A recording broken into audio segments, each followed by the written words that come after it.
So we're talking about the voice of God, not the voice, the TV program. The voice of God, our Creator, His voice, our Father's voice. Exodus chapter 3:3-8. It says, Moses heard the voice of the Lord, saying, the ground you are standing is a holy ground. Moses went to seek to inquire his God, went to a specific place. Nothing is around him. Everything is quiet. It's only God. First of all, he went to seek God, to inquire God. Secondly, everything was behind him. There are a place I go at times. It's a cabin in the midst of kind of wooded area. And your phone is not working and they don't have a TV in the room. So a couple of voices already been quiet. Moses went on top of mountain to inquire from God.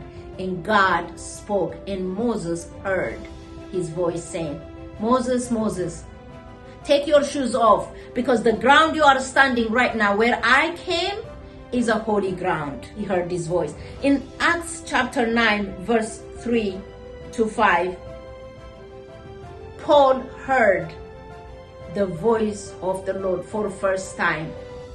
But Paul says, who are you? Because the voice cannot be denied.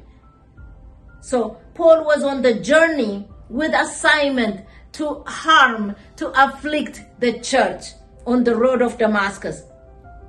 And Apostle Paul, now he's an apostle because he's our brother.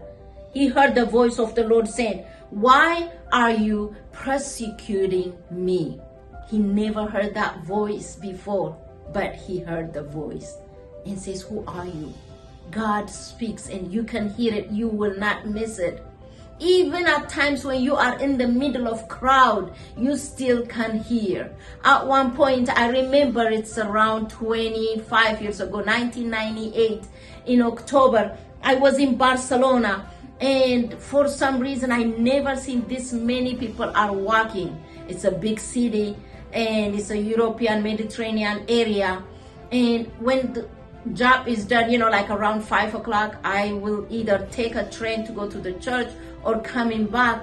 People are everywhere, crossing the road, getting out of the metro train and things like that, getting out of the bus and however going home or coming to have a fellowship and early evening coffee with friends. The roads are flooded with people. I was dealing with my season at that time, and I needed to hear the Lord. I felt like I was alone in the midst of the crowd and talking to God. No one, I didn't see anything. I didn't care the noise, but I was listening from inside. Even when you are in the midst of crowd, when you seek God, He will speak to you. You will not miss His voice. It comes from inside, and it is so sure and true. That's how it is. 1 Kings 19 verse 18, Elijah heard the voice of the Lord saying, I have 7,000 who did not bow down to the idol. Elijah thought he was the only one, and he's hiding from the queen who's seeking his life, because she promised in 24 hours, I'll make sure I get your head on the plate and I see it. This is my version. You go ahead and read the scripture I gave you. And he was afraid, terrified, ran for his life, hidden. And he's saying now, Lord, where are you? I am afraid. I am in these circumstances. And he was seeking God, but seeking at the wrong place, because Elijah is an amazing prophet. And God came in a form of fire and licked the water. And God came in earthquakes, and the rocks are split in two when God spoke to him. And Elijah experienced amazing power of God. But this time, God has his way to come and reach for Elijah. The fire came. Into the fire, there was no God. The earthquake came, and into the earthquake, Elijah was experienced to hear God in this way, and God was not there. And then the wind, mighty wind came. Elijah's used to hear and through the mighty wind, and God was not there. The voice didn't come.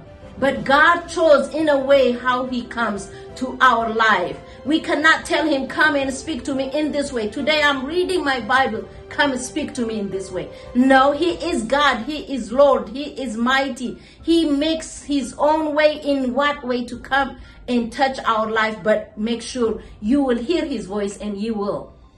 For Elijah, it came point to just sit down quietly and listening within his heart. And a gentle whisper came, and God spoke to him in that sweet, still, small voice. Elijah, you are not the only prophet that did not bow down for idol. I have 7,000 of them. You are not alone. And Elijah was encouraged. God can choose in what way he can speak to us. Let us be ready for him.